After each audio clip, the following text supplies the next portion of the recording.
गोपी भाव। भगवान ने उन्हें गोपीश्वर कहा।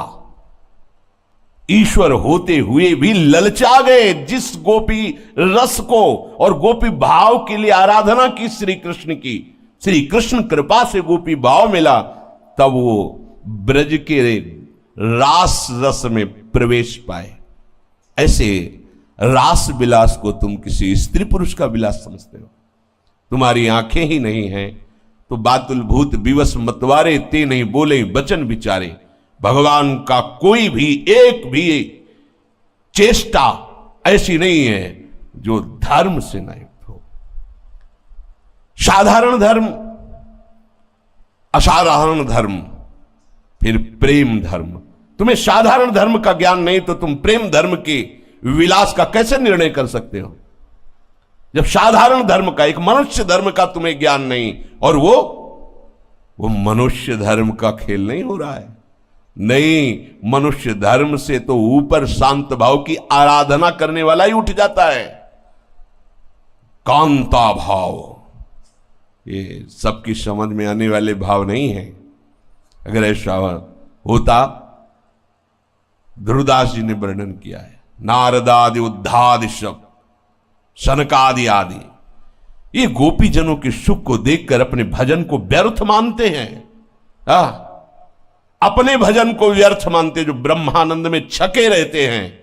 गोपी जनों का प्यार, कपोल पे कपोल श्री कृष्ण मिलाए, नूपुरों की नूपुर धुनी में धुनी मिलाए, नेत्रों में नेत्र मिलाए, ललचा गए महापुरुष सनकादि,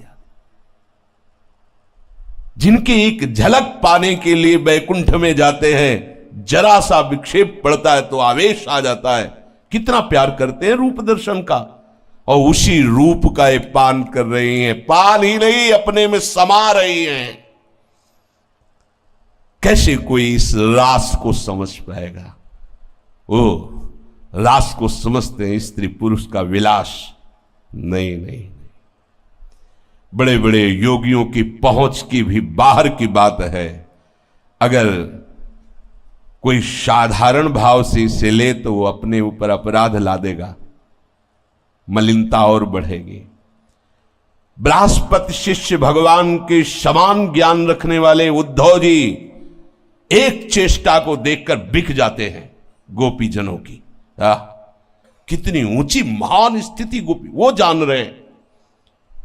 वो भी पूरी नहीं, तभी चरणों में लौटते कि मुझे यहां की कोई घास औषधि बना दी जाए जिससे इन गोपियों की चरण धूलि मुझे मिलती रहे। श्री कृष्ण सानिध्य को निरंतर प्राप्त महापुरुष गोपी जनों की भावदशा को देखकर गोपी जनों की चरण धूलि सतत पड़ती रहे, इसलिए यहां ब्रज की वो लता गुल्म औषधि बनना चाहते। उद्धव जैसे महात्मा जिनकी चरण रज लेने के लिए गुल्म लता औषधि जड़ बनना चाहते हैं, वो गोपी जन कोई स्त्री है?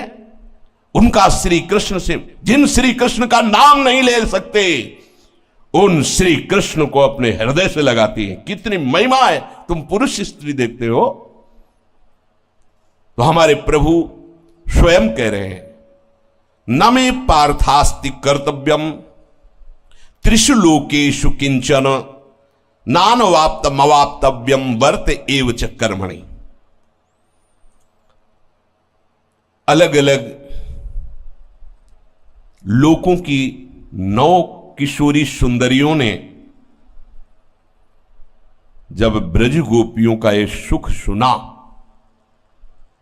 क्योंकि भगवान की जो ब्रज लीला तो संपूर्ण लोकों में नारद जैसे बड़े बड़े महात्मा गान करते, बड़े बड़े राजाओं की सभा में, यहां वर्तमान लीला को, उन लीलाओं को सुनकर उन 9 किशोरी सुंदरियों ने सोचा, क्या मुझे भी पति रूप में श्री कृष्ण प्राप्त हो सकते? बड़े बड़े महात्माओं से प्रश्न किया उनका। हां, वो ऐसे नहीं प्राप्त हो सकते कि तुम्हारे पिता जाएं और पाणी ग्रहण के लिए प्रार्थना करें, ऐसे नहीं प्राप्त होंगे। इतनी सामर्थ्य नहीं है किसी में। वो तो भगवान की जो दिव्य सहचारणी शक्तियां हैं वही प्रकट हुई अष्टपट रानियों के रूप में। बड़े बड़े महात्माओं ने, देवर्षि नारद जैसे सब ने बताया कि भगवान का एक आंतरिक स्वभाव हम तुम्हें बताते हैं, कमजोरी। यदि तुम भाव से अंदर विकल हो जाओगी तो वो तुम्हें स्वीकार कर लेंगे। तुम्हारी सामर्थ्य नहीं कि वहां पहुंच करके तुम ऐसा कहो, वो विधान बना देंगे। तो नागलोक की, देवलोक की, गंधर्वलोक की, रसातल, पाताल, तलातल, बड़े बड़े इन लोकांतरों की जो सुंदर सुंदर कन्याएं थी, सबने मन में भावना की कि श्री कृष्ण हमें पति रूप में प्राप्त हो। प्रभु ने उस संकल्प को सिद्ध करने के लिए भौमासुर को प्रेरित किया। उसने उन्हीं सुंदरियों का अपहरण किया। ये श्री कृष्ण के लिए नहीं, पर ये लीला बिहारी हैं, बड़े कौतुकी हैं। 16,100 सब लोक बड़ा बलवान, उन्हीं सुंदरियों का अपहरण करके अपनी जेल में डाला लाके। अब वो तो और विकल हो गई कि हमने तो देवर्षि नारद जी से सुना था कि भगवान को प्रीतम रूप से आराधना करने वाले को भगवान निश्चित प्राप्त होते। ये तो महाबली असुर प्रवृत्ति वाला अपहरण करके अपने महल में कैद कर लिया, अब कुछ भी कर सकता है। क्या मेरा व्रत, मेरा नियम, मेरा तप, मेरा भजन, मेरा चिंतन मेरे प्रभु तक नहीं पहुंचा क्या? पर हम इसे स्पर्श भी नहीं करने देंगे, अपने प्राण त्याग देंगे, पर श्री कृष्ण के सिवा मेरा कोई नहीं। ये आखिरी व्रत की पूर्णता है। प्रभु पधारते हैं, उसका उद्धार करते हैं। जब महल में प्रवेश करते हैं तो जिसका बचपन से चिंतन कर रही थी उस प्रीतम को देखते ही लुट गई। कैसा विधान बनाया, अलग अलग जाके प्रभु को वर्ण नहीं करना पड़ा, उसी से सबको एकत्रित करवा दिया। और अभी तक उसने किसी से संभाषण भी नहीं किया था। प्रभु का संकल्प कौन तोड़ सकता है? सब ने अपनी भाव भरी दृष्टि से, ओ इन्हीं को तो चाहती थी, यही आ गए। सब 16,100 मेरे प्रीतम, मेरे प्राणाधार श्री कृष्ण। प्रभु ने सब की तरफ देखा तो सब प्रभु को कांत भाव से देख रही थी, अपने पति की तरह, अपने परम प्रीतम की तरह। भगवान ने सब की तरफ तुरंत पालकियां मंगाई, सबको द्वारिका। कहां से? उनकी आराधना कहां थी? अलग अलग प्रांतों में, अलग अलग लोकों में। कैसे एकत्रित किया? सबको द्वारिका पहुंच, एक ही घड़ी में, एक ही नक्षत्र मुहूर्त में सबका पाणी ग्रहण किया। सबका पाणी 16,100, वो 8 अष्टपट रानियां थी। नारद जी को बड़ा आश्चर्य हुआ। 2-4 अगर पत्नियां हो तो कैसी दिनचर्या होगी उसकी। और जिसके 16,108, उनकी दिनचर्या कैसी होगी? मतलब कौन से मिनट में किससे मिलते होंगे भगवान? भगवान कहते मेरे लिए कोई कर्तव्य कर, फिर भी मैं सावधानी से जैसा रूप धारण करता हूं वैसे ही कर्तव्य कर्म का पालन करता हूं। देवर्षि नारद जी के मन में बात आई कि 16,108 रानियों के 16,108 महल हैं। अब एक लाइन में 16,108 महल। महल कोई झोपड़ी थोड़ी है, द्वारिकाधीश की महारानियों के महल है। मतलब अगर दिन भर घूमा जाए तो 16,108 के दर्शन करना मुश्किल हो जाएगा पूरे महलों के। सबके लिए अलग अलग महल। कौन सी दिनचर्या भगवान की होगी? क्या करते होंगे भगवान, कैसे मिलते होंगे सबसे। फोन तो था नहीं उस समय कि फोन से बात कर लेते कि भाई देखो ज्यादा विकल मत होना, रविवार के दिन तुम्हारा साल में कितने दिन होते हैं, 300 और ये कितने 16,108, तब कई वर्ष बाद नंबर आएगा मिलने का। नारद जी को बहुत लगा कि कैसे वो रानियां रहती होंगी जो इतना प्रभु की आराधना किए हुए महापुरुष हैं, वो कांत भाव से प्रभु को बज रही, प्रभु उनकी भावना का कैसे, एक ही शरीर से एक ही समय में 16,108 महलों में कैसे बर्ताव करते होंगे। देवर्षि नारद जी को बड़ी उत्सुकता हुई कि इनकी दिनचर्या देखें जरा, क्या दिनचर्या है प्रभु की। द्वारिका पहुंचे। द्वारिका तो भगवान की ऐश्वर्य भरी दिव्यपुरी है। वैकुंठ से भी द्वारिका की महिमा श्रेष्ठ है। स्थूल से सूक्ष्म, सूक्ष्म से कारण, कारण से ब्रह्म, और फिर ब्रह्म से भी श्रेष्ठ वैकुंठपुरी का, वैकुंठ से भी श्रेष्ठ द्वारिकापुरी, द्वारिकापुरी से भी श्रेष्ठ मथुरापुरी, मथुरापुरी से भी श्रेष्ठ ब्रजमंडल, और ब्रजमंडल से भी श्रेष्ठ गोष्ठ वृंदावन, गोष्ठ वृंदावन से भी श्रेष्ठ गोपी वृंदावन, और गोपी वृंदावन से भी श्रेष्ठ नवनिभृत निकुंज वृंदावन, जिसे किशोरी जी का महल कहा जाता है। तो द्वारिकापुरी में देखा इतने सुंदर सुंदर उपवन, उद्यान, सरोवर खिले हुए पुष्पों से, तरह तरह के रंग बिरंगे दिव्य पक्षी कोलाहल कर रहे हैं। निर्मल जल से भरे हुए सरोवरों में नील, लाल, श्वेत भांति भांति के कमल खिले हुए हैं। नवजात कमलों की भीड़ लगी हुई है। हंस सारस कलरव कर रहे हैं। द्वारिकापुरी में स्फटिक मणि और चांदी के, स्फटिक मणि और चांदी के, स्फटिक मणि भी श्वेत होती है, चांदी भी श्वेत होती है। 9 लाख महल पंक्तिबद्ध बनाए गए थे, बड़े बड़े। उनकी फर्शें महामरकत मणि की, पन्ने की, जगमग जगमग कांति महल की फर्श की, हीरों की बहुत सी स्वर्ण से ऐसी पच्चीकारी की गई थी, देखते बनते थे महल द्वारिकाधीश के। और जो राजपथ था बहुत ही सुंदर, स्वच्छ, और आसपास की नारी रत्नों से जटी हुई, बीच में राजपथ, फिर छोटी छोटी गलियां, चौराहे, बाजार, ऐसे सुंदर सुंदर पशु पक्षी। नारद जी देखते ही आनंद मगन हो गए। द्वारिकापुरी में प्रभु श्री कृष्ण चंद्र जी का अंतःपुर, अंतःपुर कहते हैं जहां प्रभु की शक्तियां विराजमान, रानियां विराजमान है। बड़े बड़े लोकपालों का जहां प्रवेश नहीं, केवल डेहरी को प्रणाम करते हैं, वो अंतःपुर। लोकपालों का भी प्रवेश नहीं प्रभु के महलों में। भगवत स्वरूप विश्वकर्मा ने अपनी सारी कला कौशल लगा करके इन महलों का निर्माण किया है। अंतःपुर में अर्थात रनिवास में 16,108 महल है। उनमें से एक प्रथम महल में देवर्षि नारद जी ने प्रणाम करके प्रवेश किया।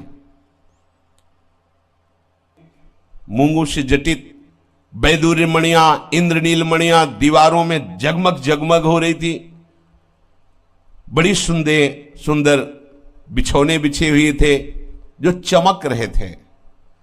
मोती की लड़ियां महल में, चंदोवे, हाथी दांत के बने हुए आसन, श्रेष्ठ श्रेष्ठ पलंग जिनमें मणियां जटित हैं तो पलंग भी तेजों में दिखाई दे रहे। और एक ही महल में सहस्त्रों दासियां बहुत सुंदर सुंदर आभूषणों से सुसज्जित, स्वच्छ, तेजस्वी, सुसज्जित, ऐसे वो सेवा में लगी हुई है। और हजारों सेवक अंतःपुर के बाहर जामा, पगड़ी, सुंदर सुंदर गहने, जड़ाऊ कुंडल धारण किए हुए सावधानी से महल की रक्षा कर रहे हैं। ऐसी धूप है जिसकी गंध से मतवालापन प्रकट होता है। रंग बिरंगे पक्षी छज्जों पर बैठे हुए बोल रहे हैं। इतने ऊंचे ऊंचे महल मानो बादलों को छू रहे हो। देवर्षि नारद जी बड़े आनंदित हो रहे द्वारिकापुरी की शोभा देखकर।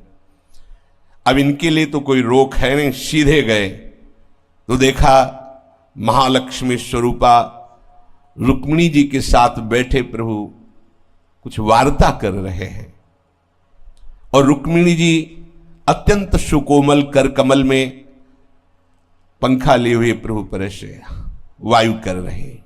यद्यपि रुक्मिणी जी के महल में भी वर्णन हुआ हजारों दासियां हैं, पर वो प्रभु की श्रीअंग सेवा स्वयं करती है। नारद जी देखते ही प्रभु से नेत्रों से, क्योंकि प्रभु का ब्रह्मण्य देव नाम है, भक्त अपने स्वामी को जैसे प्रसन्नता हो वैसा ही करता है। तो प्रभु का और नारद जी का एक बात फिट की गई थी। नारद जी ने कहा कि प्रभु आप तो हमारे स्वामी, बोले सभा में नहीं, एकांत में आप हमें साष्टांग दंडोत करना, सभा में हम आपको करेंगे। एकांत में तो तुम्हारे आराध्य देव हैं, पर सभा में संत हमारे आराध्य देव हैं। नारद जी को देखते ही बड़ी शीघ्रता पूर्वक प्रभु पलंग से कूद पड़े और नारद जी के युगल चरणों में साष्टांग दंडवत किया। हजारों दास दासियां सब नारद जी कांप रहे कि प्रभु आपकी आज्ञा के कारण चुपचाप खड़ा हो, नहीं तो इस समय मैं आपके चरण पकड़ लेता। द्वारिकाधीश का महान मुकुट नारद जी के चरणों में और हाथ जोड़ करके प्रभु खड़े हुए, अहो भाग्य अहो भाग्य, आइए पधारिए। और अपने आसन पर बैठा रहा, अपने आसन पर। परीक्षित इसमें संदेह मत करना। देखो श्री सुखदेव जी कितने सावधान है, कहे कि संदेह मत करना, ये चराचर जगत के परम ईश्वरों के भी ईश्वर जगत गुरु हैं, पर ये आचरण करके दिखाते कि घर संत आवे तो कैसा आदर करना चाहिए। भगवान कहते ना मेरे लिए कोई कर्तव्य नहीं, फिर भी मैं सावधानी से करता हूं। नारद जी के चरण पकड़े, रुक्मिणी जी से तुरंत कलश में जल, हाँ चरण प्रक्षालन। देखो परीक्षित, जिनके चरण का धोवन गंगा जल सारे जगत को पावन करता है वो प्रभु नारद जी के चरण पखाड़ रहे हैं। परम भक्त वत्सल, संतों के परम आदर्श प्रभु आचरण करके दिखा रहे हैं। प्रभु संतों को अपना आराध्य देव मानते हैं, संत प्रभु को अपना आराध्य देव मानते हैं। ये तो नारद जी हैं। जगन्नाथ जी स्वयं माधवदास बाबा की सोच भरी लंगोटी को धो धो के समुद्र से ऐसे सुखा रहे, फैला रहे। बाबा की दृष्टि पड़ी कि मुझ अकिंचन गरीब की कौन सेवा कर सकता है। देखा जब अपनी भागवतिक दृष्टि से तो पीतांबर का फेट कसे हुए स्वयं प्रभु रो पड़े, अरे प्रभु आप इतना गंदा शरीर, इतना प्रभु आप, तुम्हारा और कोई है क्या? वो प्रभु आपकी, बस जिसका मेरे सिवा कोई नहीं, तो मैं ही तो सेवा करूंगा, फिर और कौन करेगा? देख लो, अपने पार्षद को नहीं किसी को आज्ञा की, स्वयं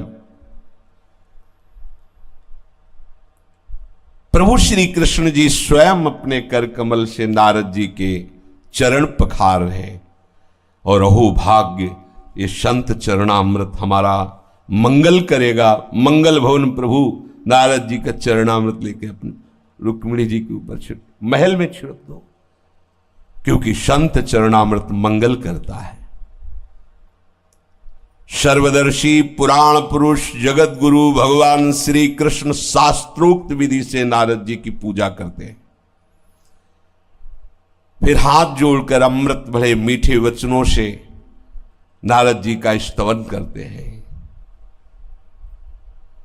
प्रभु आप तो पूर्ण हैं, क्योंकि आप संत हैं। समग्र ज्ञान, वैराग्य, धर्म, यश, श्री, ऐश्वर्य सब आपके आश्रित है। आप आज्ञा कीजिए मैं आपकी क्या सेवा करूं। ऐसा प्रभु ने देवर्षि नारद जी से कहा। नारद जी तो देवर्षि नारद जी ने कहा अद्भुत अद्भुत, क्योंकि जान रहे ना देवर्षि नारद जी कौन। अद्भुत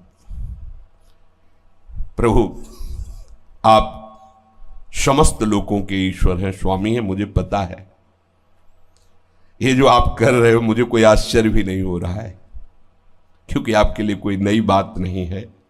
आप अपने प्रेमी भक्तों से कितना प्यार करते हैं ये भक्तजन ही जानते हैं। प्रभु, आप दुष्टों के लिए भयानक काल रूप हैं, तिनका काल रूप में भ्राता, लेकिन भक्तों के लिए आप उनके लाडले हैं। परम यशस्वी, जगत की स्थिति और पालन और लय आपकी स्वेच्छा से होता मैं जानता हूं, भली भांति जानता हूं कि आप कौन हैं। प्रभु, ये तो मेरे बड़े सौभाग्य की बात है कि मैं आपके श्री चरणों के दर्शन पा रहा हूं। आपके श्री चरण कमल संपूर्ण जगत का परम कल्याण करने में समर्थ है, मोक्ष प्रदान करने में समर्थ है। ओहो, आपके ज्ञान की कोई सीमा नहीं है। भगवान ब्रह्मा शंकर आदि बड़े बड़े आपका केवल चिंतन करते रहते हैं, वो आपका आश्रय लिए हुए हैं। तभी ब्रह्मा जी सृष्टि का सृजन करते, महादेव जी लय करते हैं, और भगवान नारायण पालन करते हैं। प्रभु, आप कोई भी लीला करें, पर हम पर तो बस इतनी कृपा करें कि मेरे में सदैव आपकी स्मृति बनी रहे। ये खास बात, मैं सदैव आपके स्मरण में मगन रहूं, चाहे जहां रहूं, चाहे जैसे रहूं, बस आप मुझे स्मृति प्रदान कीजिए, या आपकी याद में मैं डूबा रहूं।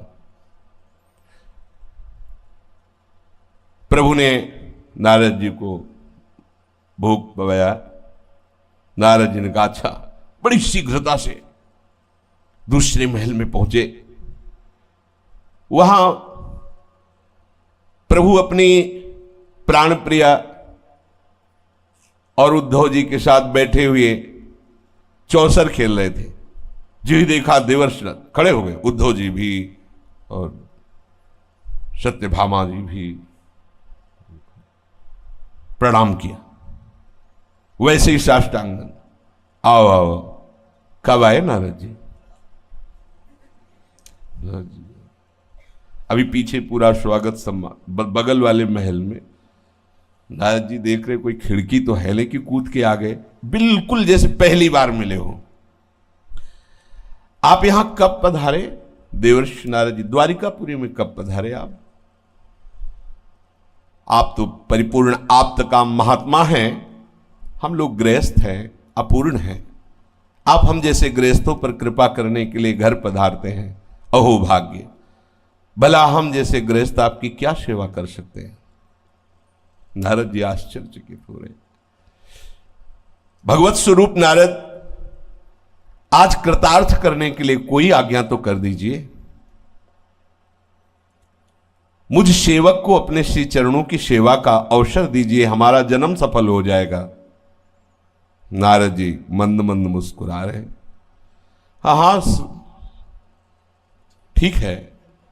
बीणाली भागे वहां से, सोचे एक महल छोड़ के आगे वाले में, वहां अगले महल को छोड़कर अगले महल में गए। वहां देखा प्रभु के जो छोटे छोटे बालक हैं उनके साथ प्रभु खेल रहे हैं। फिर प्रणाम, नारद जी सुन नहीं रहे, प्रणाम नमस्कार। 10 महल छोड़ करके फिर गए तो वहां सेवक जन प्रभु के स्नान की तैयारी कर रहे हैं। प्रभु चौकी पे विराजमान है, प्रभु का अभिषेक हो रहा है, स्नान कराया जा रहा है। सेवक जन प्रभु उसी स्थिति में खड़े होके नारद जी को साष्टांग दंड। नारद जी कुछ नहीं सुने, फिर भागे। ओ अगले महल में गए तो वहां प्रभु हवन कर रहे हैं। जो जो वैदिक क्रियाएं हैं उसके अनुसार पंच महायज्ञों के देवताओं की आराधना कर रहे हैं। नारद जी को आओ, प्रणाम भी नहीं कर दिए, नारद जी भागे, क्योंकि 16,108 है ना। और अगले महल में गए तो वहां प्रभु संतों की पंगत करा रहे हैं, बड़े बड़े तपस्वी ब्राह्मण संत जन, और स्वयं प्रभु परोस रहे। फिर उनका बचा हुआ प्रसाद नारद आओ आओ, नारद जी का पंगत में बैठेंगे तो लेट हो जाएगा, आगे भागे। अगले महल में गए तो प्रभु संध्या कर रहे हैं, गायत्री जप अर्घदान, प्रभु हैं संध्या कर रहे हैं। मौन होकर गायत्री जप खड़े हो गए नारद जी, फिर आगे के लिए। अगले महल में गए तो अपने पुत्रों को युद्ध की कला सिखा रहे हैं, तलवार ढाल लेकर के कला सिखा, कैसे चलाने से कैसे बचा जाता है, पैतरा ऐसे सिखा रहे हैं। नारद जी एक महल में गए तो देखा प्रभु घोड़े की सवारी करना सिखा रहे हैं। कहीं गए तो देखा प्रभु पलंग पर शयन कर रहे हैं। कहीं गए तो देखा प्रभु सिंहासन पर विराजमान है और उनका स्तवन हो रहा है। कहीं गए तो उद्धव आदि बड़े बड़े मंत्रियों के साथ सलाह हो रही, किसी गंभीर विषय पर परामर्श हो रहा है। कहीं गए तो प्रभु जल क्रीड़ा कर रहे हैं, कहीं गए तो प्रभु गौ सेवा कर रहे हैं। किसी महल में वस्त्राभूषणों का दान कर रहे हैं। कहीं गए तो ब्राह्मण इतिहास पुराण सुना रहे हो, प्रभु नीचे बैठे हाथ जोड़ करके श्रवण कर रहे हैं। कहीं गए तो देखा अपनी प्राण प्रिया के साथ हास परिहास कर रहे हैं। कहीं गए तो धर्म का उपदेश कर रहे हैं प्रभु। कहीं धन वृद्धि के लिए उपदेश कर रहे हैं, कैसे राज्य चलता है, कैसे धन का। कहीं तो गृहस्थाश्रम धर्म के उपयोगी विषयों का कैसे सेवन करना है, ऐसी चर्चा हो रही। और कहीं गए तो ध्यानस्थ होकर के प्रभु बैठे हुए, प्रकृति से परे अतीत अपने स्वरूप के ध्यान में प्रभु बैठे। कहीं गए तो गुरुजनों की सेवा में लगे हुए, माता पिता वयोवृद्धों की सेवा कर रहे। कहीं गए तो संधि की बात हो रही तो कहीं युद्ध की बात हो रही। कहीं किसी महल में देखा बलराम जी के साथ बैठे हुए, कैसे जगत का मंगल हो, कैसे सत्पुरुषों का कल्याण हो, इस पर चर्चा हो रही। किसी महल में गए तो जिन कन्याओं का ब्याह हो गया था उनको बुलाया गया है, उनका आदर सत्कार हो रहा है। किसी में पुत्र का ब्याह हो रहा है तो किसी में कन्या का ब्याह हो रहा है। नारद जी का सर दर्द करने लगा कि आखिरकार प्रभु एक ही समय में ब्याह, सबके महल में। कहीं कन्याओं को विदा किया जा रहा है, कहीं ब्याह की तैयारी हो रही। योग योगेश्वरेश्वर